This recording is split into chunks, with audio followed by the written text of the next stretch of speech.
Hi guys. Okay, so the market on Friday jumped on the back of a tentative agreement that's likely to be reached between Joe Biden and the House.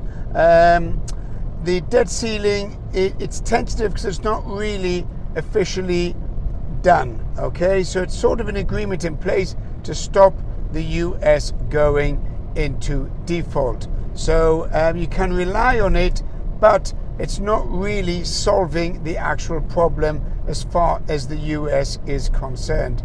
What you've got is the Republicans want cost cutting and the Democrats want to increase spending.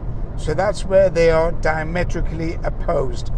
Meanwhile, equity markets moved up on Friday, as I mentioned earlier. You had the NASDAQ raging. The NASDAQ is absolutely flying at the moment on the back of positive news from providers of AI, artificial intelligence, or GBT or GBT chat. One of them is Nvidia. Nvidia is a semiconductor maker, and they've got very positive outlook on AI, and they can see huge demand. Another one was Marvell Technologies. That jumped 32% on Friday, up to $65. And they've also quoted a very positive outlook and said they're going to do huge amounts of business on AI. Now, the thing is with AI is quite simple, is that AI is based on a gathering of all of the input globally on certain topics. And the danger with AI is that you could become totally dependent on it, and also obviously you're going to be releasing your personal information via the AI, so that could be used against you in times to come or in months to come. So there is a danger there. So AI at the moment is on a boom, it's on a rise. There's no harm in getting involved with the shares of those providers that are providing AI, and you're probably going to make some money out of it because the profits are going to go through the roof. So you've got the Nvidias, the Marvells, the Palantirs, you've got Alphabet, you've got the Googles, you've got the Amazons, Apple. All of them are using AI, and no doubt they'll be selling the option or the opportunity for you to get access to AI, and that's where they're going to make their profitability.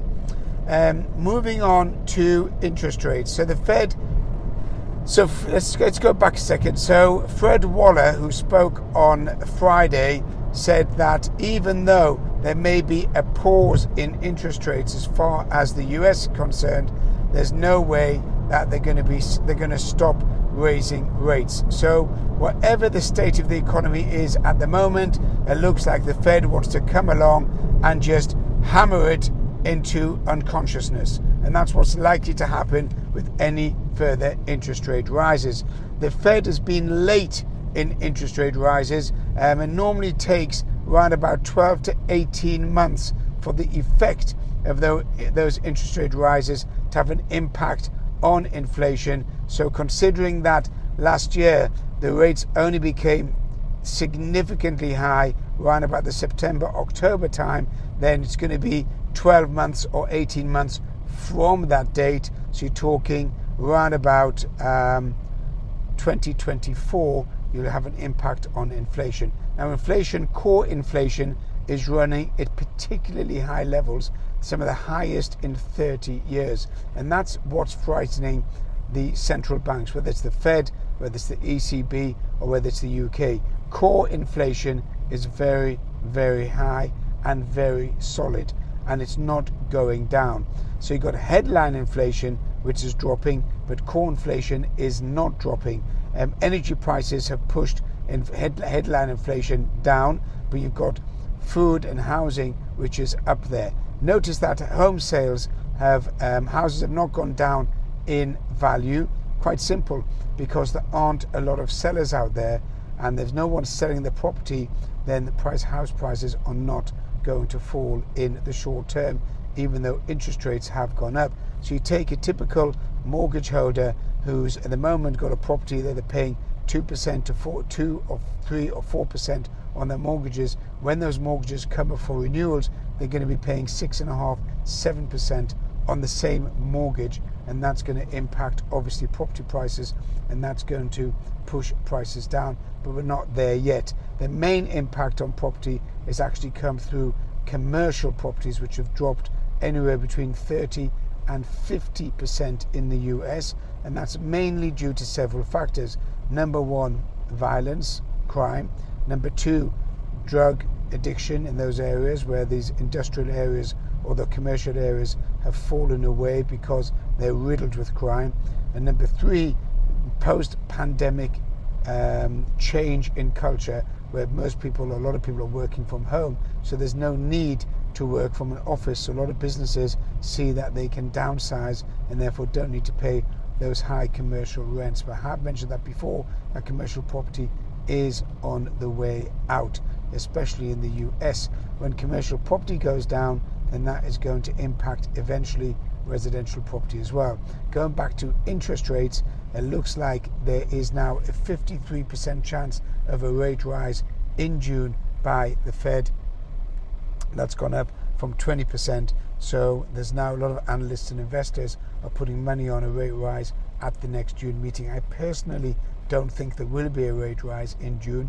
There could be one in following months, but not necessarily in June. I think there will be a temporary pause. Moving on to other factors within the marketplace. Once the debt ceiling is finalized, remember it's tentatively being agreed. Once it's finalized, then markets initially will jump, and then most likely they'll be sold off as investors and traders will be selling into the fact. So the buy on rumor, sell on fact, and that's what's likely to happen regarding equity markets.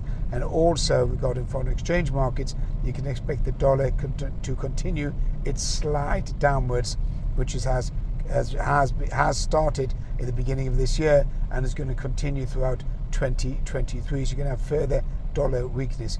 Bitcoin's interesting at 26,000, 26,500.